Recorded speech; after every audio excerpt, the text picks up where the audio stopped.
De volta com o Educador Entrevista, aqui na companhia da Elisa Rinhel. Elisa, obrigado pela participação com a gente. Boa tarde. Boa tarde, Luciano. Boa tarde a todos que nos assistem pela TV Educadora. Sempre um prazer estar aqui e poder falar com a população de Batatais.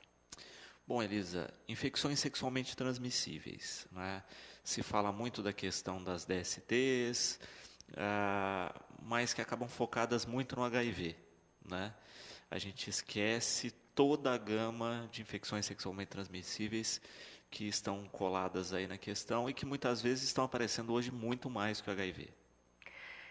Realmente a gente quando fala de infecções sexualmente transmissíveis, nós temos várias doenças que estão aí e algumas em evidência maior, né? Esse nominho que às vezes não é muito comum, ISTs, foi uma coisa que veio mudando e agora, ao invés de DST, a gente tem usado a nomenclatura ISTs, que são infecções sexualmente transmissíveis. Dentre elas, a mais comum de ser ouvida é realmente ainda o HIV, pelo impacto que teve a epidemia a nível mundial, né? Mas a gente precisa lembrar de todas as outras que existem e que nos trazem grandes problemas de saúde. E não esquecer que todas são doenças preveníveis, né? As infecções sexualmente transmissíveis são infecções preveníveis e é isso que a gente gostaria de salientar a toda a população. Perfeito. E quando a gente pensa, né, nesse tipo de infecção, o que são, né? Quais as doenças aí que englobam?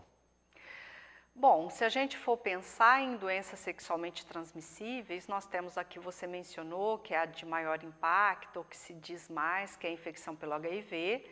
Nós temos a sífilis, que também é uma doença que atualmente nos preocupa muito, pelo aumento do número de casos a nível nacional e mundial, e é uma doença curável e que a gente tem uma preocupação muito grande, principalmente relacionada à transmissão da sífilis pela via de mãe para filho, né? Pela questão de transmissão materno-infantil que a gente chama, que isso é possível desde que não tratado de maneira adequada. E quando a gente fala nesse tipo de infecção, né, de uma sífilis, por exemplo, a gente tem que lembrar que quando eu estou tratando um parceiro, eu tenho que necessariamente investigar e, na maioria das vezes, tratar o outro parceiro. Porque se eu estou com uma paciente grávida, que se faz o diagnóstico de sífilis, se eu não trato o parceiro dela, existe grande possibilidade de uma reinfecção e aí a gente não consegue tratar de maneira adequada e a criança, né, que sofre as consequências, podendo ter uma sífilis congênita, que a gente chama. Mas dentre todas essas, né, nós temos várias outras que causam corrimento, feridas, lesões, que são menos faladas, mas que ainda estão presentes, né? Mas hoje, em especial, nós queríamos enfatizar a questão das hepatites virais, que são as hepatites do tipo B, C e D, que são também doenças de transmissão pela via sexual. Nós temos outros tipos de hepatite, né? Hepatite a gente costuma brincar que é uma sopa de letrinhas, né? Nós temos hepatite A, B, C, D e E, dentre essas, hepatite B, C e D consideradas doenças de transmissão pela via sexual. E a nossa espectadora aqui, a Maria, perguntando, né, se as hepatites têm cura e quais os sintomas. Maria, obrigada pela pergunta, sempre muito bem-vinda para a gente ajudar, assim, auxiliar dentro do possível a esclarecer. Quando a gente fala de hepatite, gente, é uma gama muito grande, porque quando você diz hepatite, são as infecções do fígado, né? E algumas delas de transmissão, possíveis de transmissão, e algumas virais. Quando eu falo de hepatite A e E, que são as mais comuns e que a gente mais lembra, eu falo assim, as pessoas que já passaram dos ENTA, né, dos 40, lembram com mais facilidade da hepatite do tipo A, que é aquela hepatite muito comum em criança, né, ficava amarelada, tá com tiriça, né, Essa hepatite, ela é de transmissão oral fecal, ou seja, alimentos contaminados, água contaminada. E se a gente for observar, se vocês observarem, isso diminuiu muito, né? Quando eu melhoro a qualidade de saneamento básico nas cidades, eu tenho água tratada, eu tenho coleta de lixo, eu tenho esgoto tratado, eu diminuo a questão da hepatite A. Lembrando que a hepatite A é uma doença aguda, ou seja, a pessoa se infecta, logo em seguida ela tem a doença, que tem um pico, e diminui e termina, né? Evolui para a cura. No caso da hepatite E é muito semelhante, lembrando que a hepatite E não é comum no Brasil, nós temos mais infecção de hepatite E na África. Então essas duas hepatites nos traz uma preocupação um pouco menor, digamos assim, né? Pela mudança das condições de saneamento das cidades, onde há um saneamento adequado, você diminui os casos de hepatite A. No caso da hepatite D, a transmissão é pela via sexual e por sangue, né, materiais pérfuro-cortantes, mas também nós não temos a transmissão no estado de São Paulo. No Brasil nós temos uma faixa pequena no Amazonas, onde há a transmissão da hepatite D, que é uma hepatite bastante agressiva. A transmissão também pode ser feita materno-infantil. E tem alguns países europeus, né, Itália, que ainda tem a transmissão pela hepatite D. E é interessante a gente falar dela, porque o vírus da hepatite D, ele é um vírus satélite, que a gente chama, né? Então, ele só vem quando a pessoa tem o vírus da hepatite B. Elas andam juntas. Então, se a pessoa tem a infecção pela hepatite B, ela pode se infectar com a hepatite D. Se ela não tem hepatite B, ela não se infecta com a hepatite B. Então, aí, as mais em evidência, as que a gente trabalha mais e tenta informar a população, são a respeito das hepatites B e C. A hepatite B tem vacina, gente. Olha só que importante, né? Então, vamos começar falando da prevenção. A prevenção é a vacina para a hepatite B. Hoje, as crianças são vacinadas quando nascem. Isso é uma maneira, no caso da hepatite B, de prevenir a infecção na criança. A mãe tendo a hepatite B, existe a possibilidade da transmissão para o bebê. Então, quando a vacinação é feita logo no início, ao nascimento, faz a vacina, você tem uma maneira de profilaxia, de evitar com que essa criança tenha hepatite B. Caso a mãe tenha, né? E é uma das maneiras de profilaxia, tem outras, porque às vezes é necessário que a criança faça uma medicação, vamos chamar assim, para que ajude a evitar que o vírus permaneça. Mas a vacinação, antigamente ela estava para a população bem restrita, começou a se fazendo só em profissionais de saúde, depois ela se expandiu por faixas etárias maiores, foi evoluindo e hoje, esse ano em específico, 2018, ela está aberta a toda a população que se interessar. Isso é muito importante a gente frisar. Então, a vacinação da hepatite B, ela é feita em 3 doses, se faz uma, 30 dias depois a outra, e com 6 meses se conclui a terceira dose. Então, da primeira, 6 meses depois, se faz a última dose. E ela é muito eficiente nesse sentido. Então, a hepatite B tem a vacina. Caso a pessoa pegue, né, seja infectada com o vírus da hepatite B, existe sim tratamento. Existe a possibilidade de evolução para negativação viral, né? O tratamento é eficiente, o vírus negativa. Isso é importante também frisar. Lembrando que a hepatite B para adultos, cerca de 5 a 10% da população que tem o que a gente chama de cronicidade, que ela evolui para uma forma crônica, que é a forma que nos preocupa. Ela pode ser também uma forma aguda, a pessoa tem e tem sintomas, mas isso não é tão comum. Então, o que é mais comum é evoluir por uma forma crônica, de 5 a 10% da população infectada, adulto. Se for criança, gente, isso sobe muito, chegando a 80%, 85% no caso de crianças. Então, tem a vacina, né, da hepatite B em específico, que a gente está dizendo aqui, e tem a questão também da possibilidade de tratamento quando necessário. Se falando de hepatite C, não tem vacina. E a possibilidade de se tornar uma doença crônica, ela é muito maior, em adultos chegando aí a 85%. Quais são as maneiras de prevenção, então? Pensando aí, hepatite B, vacina em primeiro lugar, vamos lembrar e estimular a população a ser vacinada. E no caso da hepatite C, lembrando que a transmissão pode ocorrer pela via sexual, a B em grande parte pela via sexual, hepatite C, a possibilidade de transmissão pela via sexual é menor, mas ela existe, então a gente tem que tratar ela também como uma infecção de transmissão pela via sexual. E os materiais pérfuro-cortantes. Tudo que você entra em contato, que vai furar ou cortar a sua pele, que pode ter sido usado por outra pessoa, a gente precisa ficar atento.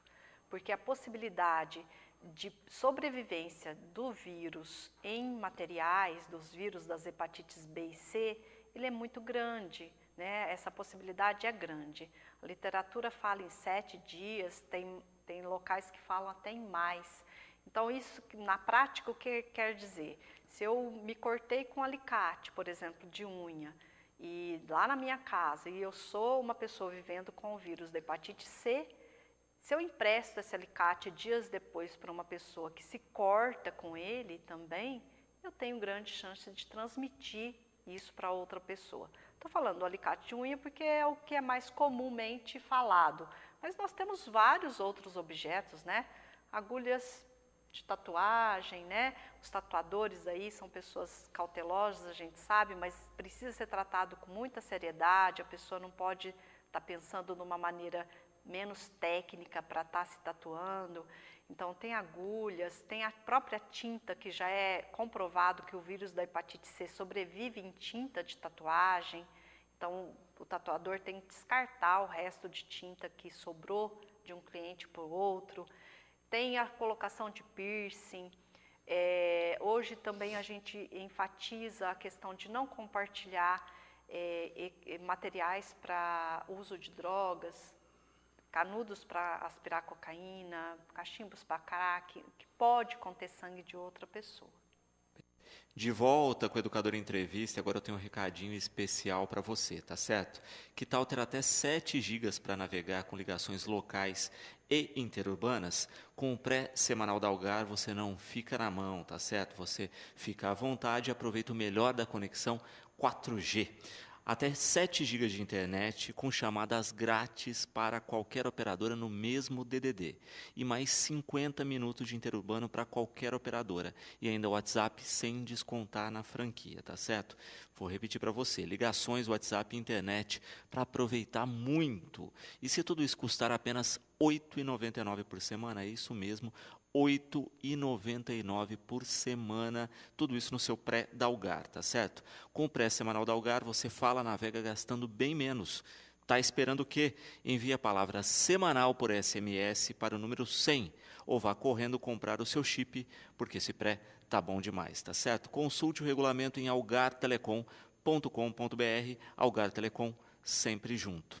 E nós continuamos aqui o nosso Educador Entrevista, eu conversando hoje com Elisa, falando um pouquinho a respeito da prevenção, em especial das hepatites. Aí, Elisa, a gente falava a respeito da questão do bloco passado de prevenção e vamos falar um pouquinho mais a respeito dos sintomas, né? Porque a gente sabe que boa parte das hepatites são doenças silenciosas. Sim.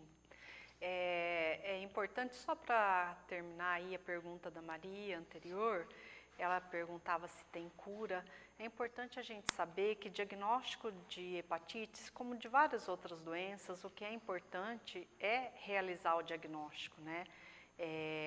A questão de se saber que tem hepatite através dos exames dá uma possibilidade de tratar de maneira adequada bastante grande. Então, no caso das hepatites B e C, existe a possibilidade de tratamento. Hoje a gente sabe que evoluiu muito isso em termos de medicação. A medicação hoje já é mais eficiente, tem menos efeitos colaterais e então é possível ter a negativação viral, né, num tratamento sendo feito de maneira adequada. Isso é tão grande, né, a infecção por hepatite B e C, que se tornou um ambulatório específico dentro do Hospital das Clínicas, que é um ambulatório de hepatites virais. A expectativa é que grande parte da população possa ter entrado em contato com os vírus. Da hepatite B se pensa em 15% da população. É lógico que nem todos desenvolvem a doença crônica, ainda bem, né?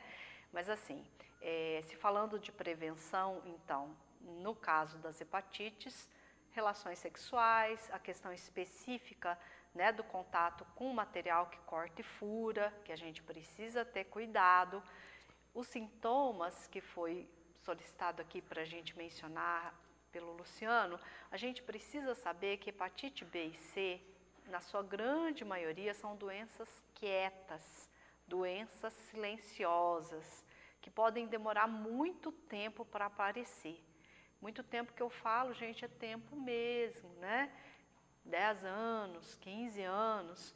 Então, vai atacando o fígado lentamente. Eu costumo brincar que o nosso fígado é muito resistente, né? Porque ele tem uma grande função no nosso organismo, mas quando ele dá sinal que não está bem, é sinal que tem alguma coisa errada de verdade, né? Então, os sintomas vão desde enjoo, cansaço, uma indisposição, vômito, que são os sintomas que podem estar relacionados a outras doenças, até sintomas que evoluem posteriormente, né?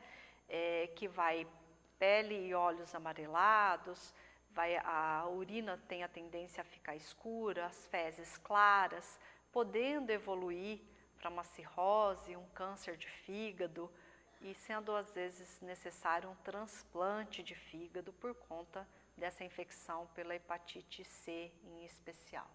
Perfeito. Por isso a prevenção é fundamental nesses casos. É fundamental a prevenção. Nós estamos num mês específico, onde dia 28 é dado como Dia Mundial de Luta contra Hepatites Virais. A Secretaria Municipal de Saúde, a Prefeitura, nós estamos durante todo esse mês oferecendo a testagem da hepatite C nas unidades de saúde e orientando a população de maneira geral quanto à possibilidade de vacina para a hepatite B. Então, uma coisa que era tão restrita há algum tempo atrás, as pessoas mais antigas na área de saúde lembram das restrições, porque veio evoluindo lentamente essa questão da idade para vacinação de hepatite B, e hoje a gente tem um benefício tão grande de estar liberada para toda a população. Lembrando que a testagem para hepatite C, a unidade de saúde mais próxima à sua casa, isso também é uma grande coisa que evoluiu, está apta a orientar e grande parte delas a fazer o exame em teste rápido, que é feito em teste rápido, o exame de hepatite C, B também é feito em teste rápido, e estão disponíveis durante esse mês. Consulte a sua unidade de saúde e verifique quais os dias que isso poderá ser feito, o teste da hepatite na sua unidade. Vacinação também na unidade de saúde. O CTA, né, que é o nosso Centro de Testagem e Aconselhamento, nesse mês de julho, estamos com a intensificação do oferecimento de teste, porque isso é feito na rotina, às segundas, quintas e sextas-feiras. No nosso CTA, durante o ano todo, a gente oferece o teste rápido para hepatite B, sífilis, hepatite C e HIV. Esse mês em específico, ampliado o atendimento para as terças-feiras, específico para hepatite C. Lembrando que as pessoas acima dos 40 anos, pessoas profissionais de saúde, podólogos, manicures, pessoas tatuados, tatuadores, pessoas que de alguma maneira teve contato com sangue de outras pessoas, é importante estar pensando em fazer esse teste e, se necessário for, todo o prosseguimento para o diagnóstico preciso e encaminhamento para tratamento é feito pelo profissional médico, né, no caso do Dr. Lécio, que é do ambulatório de infectologia aqui de Batatais. A equipe do ambulatório está à disposição para estar esclarecendo dúvidas que possam estar surgindo durante a realização dessas testagens. Perfeito. E de fato é isso, né? Ter a testagem, mesmo que não tenha nenhum sintoma. Acho que isso é importante, fazer o exame de rotina. Sim, isso é muito importante que você falou. Quando a gente fala de doenças silenciosas, significa que elas podem estar ali e a pessoa não sabe que está com a doença. Então, o que é importante? Importante é você ter a oportunidade de se preocupar nesse momento em estar fazendo o exame. Lembrando que hepatite C, gente, ela é relativamente nova. A descoberta da hepatite C ela é de 1989, né? Assim, intensificação de testagem em banco de sangue e etc. é a partir de 93. Então, as pessoas que têm acima de 40 anos, que é a população-alvo, mas está aberta a toda a população, que lembra que usou sangue, fez uma cirurgia há tempos atrás, bastante tempo, e nunca teve a oportunidade de fazer o exame para ver, né, o diagnóstico de hepatite C e B, está na hora aí, né, com essa possibilidade de aumento nesse mês de julho, todas as unidades de saúde, ou quase todas, e sendo possível a realização do teste na própria unidade. Cada unidade tem sua rotina, então o que a gente orienta? O morador, né, procure a sua unidade de referência, que é a mais próxima da sua casa, e verifique se lá vai ter o exame, né, o teste rápido para hepatite C e quais os dias. Isso vai ser orientado e a população pode procurar as unidades para fazer esse teste, ou no caso, se preferirem, no CTA, que fica no ambulatório Egídio Rico, onde isso vai ser intensificado nas terças-feiras, no período da manhã e tarde. Lembrando que não precisa de jejum para esse exame, pode ir a um teste relativamente rápido, né? Que fica pronto o diagnóstico em 40 minutos, mais ou menos. E a pergunta da Valquíria aqui. Quanto tempo para se desenvolver? Por exemplo, tive uma relação sexual, depois de quanto tempo pode aparecer no exame? Porque também tem essa questão, né? A pessoa vai automaticamente, mas tem essa janela aí. Tem sim. Hoje em dia, gente, os testes rápidos, eles trabalham com uma janela imunológica, que é esse período, né, de 60 dias. Para as hepatites virais também 60 dias. A gente sempre sugere um pouquinho mais, né, para uma certeza. Mas os testes rápidos, ele tem esse período de janela imunológica de 60 dias. O que é isso? Janela imunológica, às vezes é uma palavrona, né, que a gente não está muito habituada a ela. Mas é a questão específica de uma infecção poder ser vista em um exame, né? E esse período é de 60 dias. Por que isso acontece? Porque é um período onde, antes desse período, não é possível fazer a detecção, né, dos anticorpos que são vistos no exame.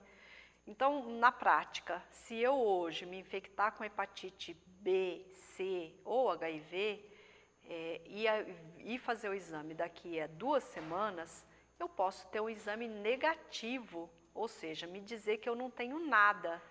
Por quê? Porque faz pouco tempo que eu me infectei.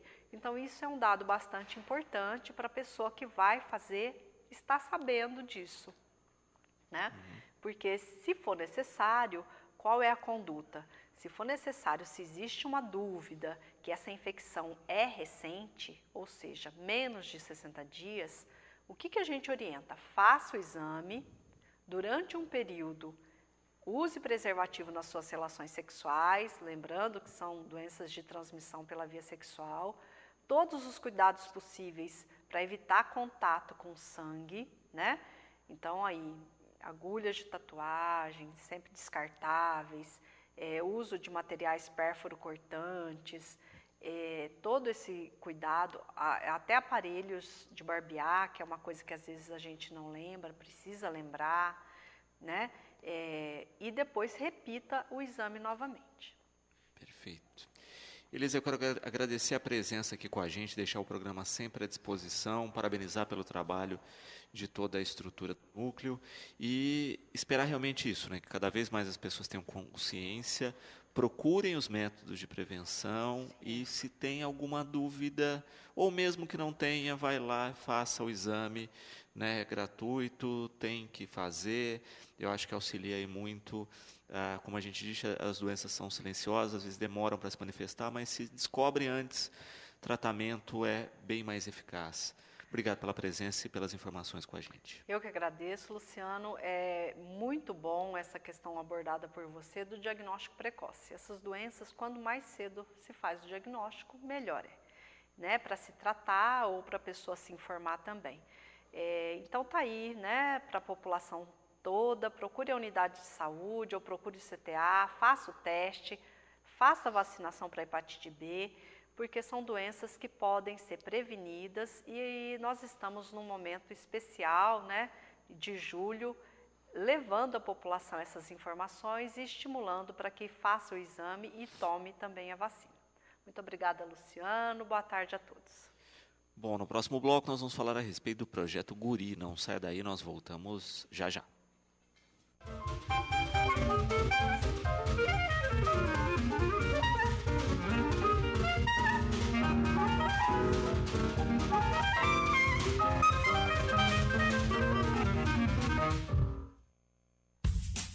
Sexto bloco do Educador Entrevista, eu converso agora com a Eloá a respeito do projeto Guri. Obrigado pela participação com a gente, boa tarde. Boa tarde, Luciano, tudo bem?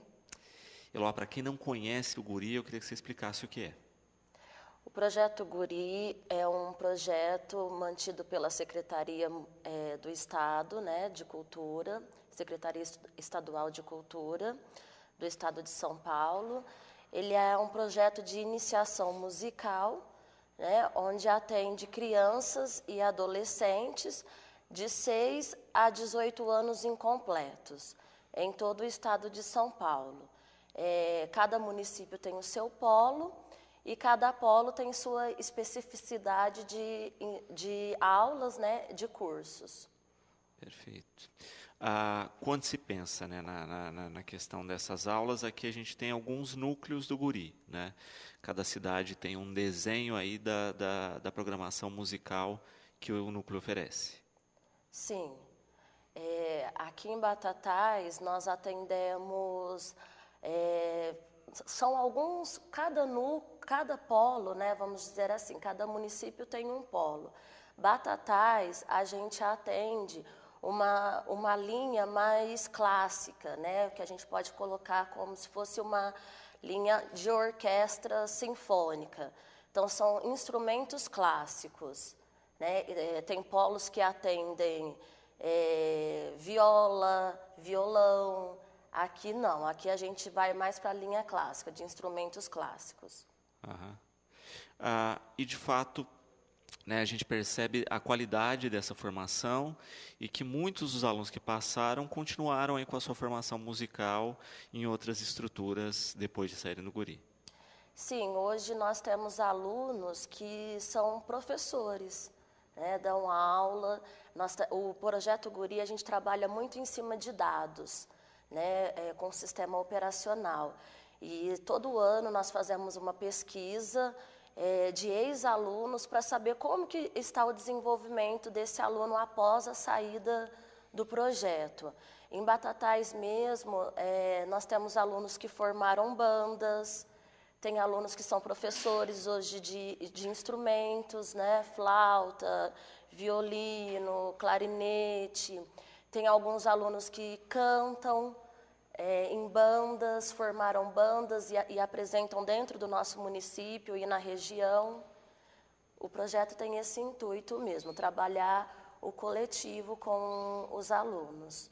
E a iniciação musical, né, não só a iniciação musical, né, a formação em si. E a Karina perguntando se existem vagas ainda e como matricular para o projeto. Então, o nosso período de inscrição para esse segundo semestre foi do dia 18 de junho a 29 de junho.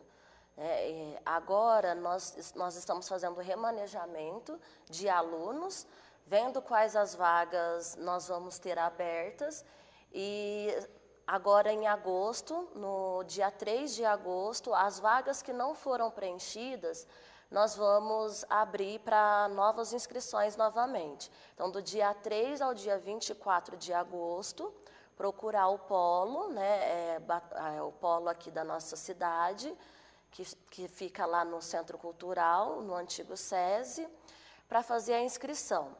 É necessário o aluno estar matriculado no período da manhã, em escola particular ou privada, levar para a gente o RG, Xerox, né, do RG, CPF do responsável, certidão de nascimento ou RG do aluno, um comprovante de residência e uma declaração escolar. É importantíssima a questão dos documentos, né? Não se pode esquecer isso e tem que se levar tudo aí para oficializar a inscrição. Sim, muito importante. A gente não faz inscrição sem toda a documentação. É necessário e a gente também não atende depois do período de inscrição. Então, o período é do dia 3 ao dia 24. Né? Isso é uma regra que a gente segue, todos os polos. A gente faz porque, como eu falei, nós trabalhamos muito com estatística e dados. Perfeito. Zé Carlos, parabenizando, diz que os sobrinhos já participaram do projeto e que é um orgulho ter essa participação. Obrigada. O Projeto Guri hoje, a gente pensa no desenvolvimento, além da iniciação musical, da formação musical da criança, né, pensando na coletividade, no trabalho em equipe. A gente também trabalha muito a questão do desenvolvimento social da criança e do adolescente, né, como seres humanos mesmo. A música em si, né, por si só, ela já traz esse trabalho, né, ela já consegue fazer com que a criança e o adolescente tenham um bom desenvolvimento.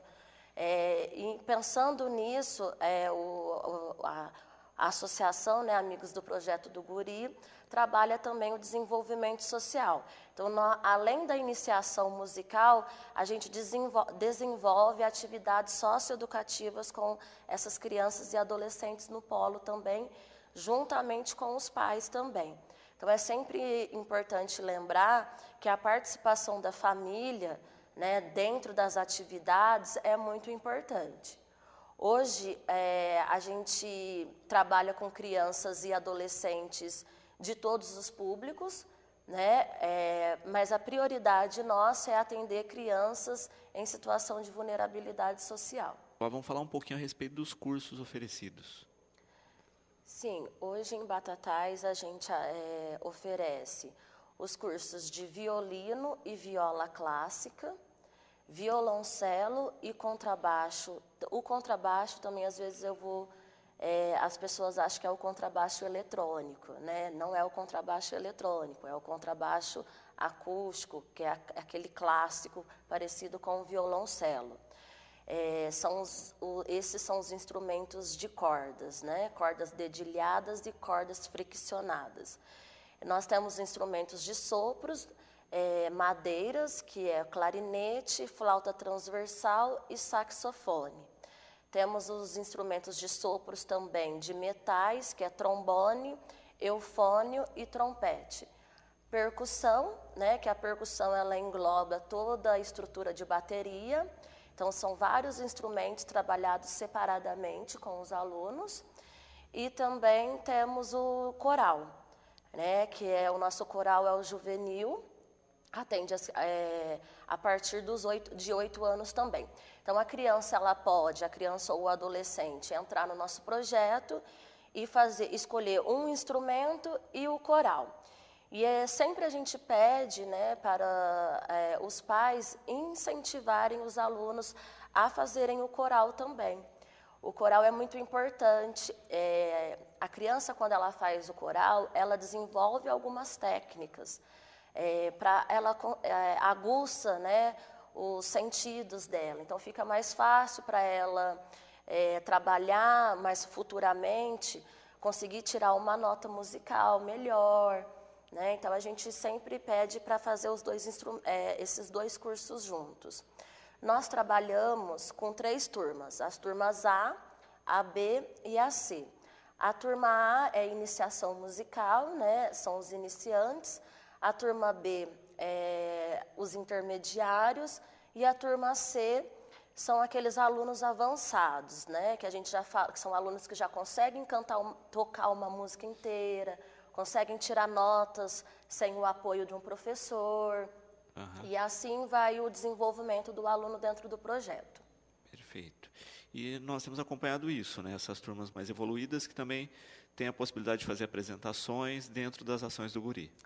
Sim, as nossas apresentações nós fazemos apresentações dentro do ano, né? Nós fazemos apresentações dentro do projeto, que são as apresentações de final de semestre, e também fazemos apresentações musicais no município e fora do município. O Projeto Guri trabalha muito com integração. Nós vamos até outros polos, fazer a integração com outros polos e também fazer apresentações musicais em outros municípios, quando solicitados. Quando tem apresentações musicais dentro do município, geralmente são em festas regionais, quando tem alguma apresentação ligada à música dentro do município, a gente procura levar o projeto. Perfeito. Eloá, vamos só repetir aí, né, das vagas excedentes, qual o período de matrícula e o que as pessoas devem providenciar. Então, agora, o novo período de matrícula, a gente está nessa fase de remanejamento e vendo quantas inscrições nós tivemos. Então, o próximo período de matrícula é a partir do dia 3 de agosto ao dia 24 de agosto. Levar, então, o RG do responsável, RG ou certidão de nascimento do aluno, um comprovante de residência e declaração escolar. O aluno tem que estar matriculado no período da manhã, em escola particular ou pública. Esses documentos é o Xerox, né? Sem o Xerox a gente não faz a matrícula. Perfeito. Quero agradecer a presença, deixar o programa sempre à disposição e esperar aí, né, que a gente tenha sempre essa procura e esse interesse, né, das crianças, dos adolescentes e das famílias para o aprendizado da música. Obrigado pela participação. Eu quero agradecer em nome da Associação do Projeto Guri, a Prefeitura Municipal de Batatais, o Departamento de Cultura, o Luciano Dami, que é o nosso diretor de cultura. Batatais, o Projeto Guri já está no município há 14 anos, graças a esse apoio que nós temos da Prefeitura Municipal, nos cedendo o espaço, entre outras coisas que nós precisamos no nosso dia a dia. Eu peço a todos os pais que procurem o projeto, nós temos vagas, o projeto é para todos e nós queremos levar a música para todas as crianças e adolescentes que se sentirem à vontade em querer aprender. Não precisa ter conhecimento e nem instrumento musical. O Projeto Guri oferece todo esse aparato para a criança e para a família. Lembrando também que nossos professores, a maioria não são de Batatais, são de outros municípios. Hoje, a nossa equipe conta com um coordenador, que sou eu, uma auxiliar de polo e 6 educadores. Um educador é de Batatais, que é o Ricardo, e a Eliara também, a nossa auxiliar de polo, também é do município. Perfeito. Bom, o programa de hoje vai ficando por aqui. Lembramos que às 18h30 tem Cidade na TV. Você pode sempre interagir conosco ao longo das programações e você fica agora na companhia da TV Brasil.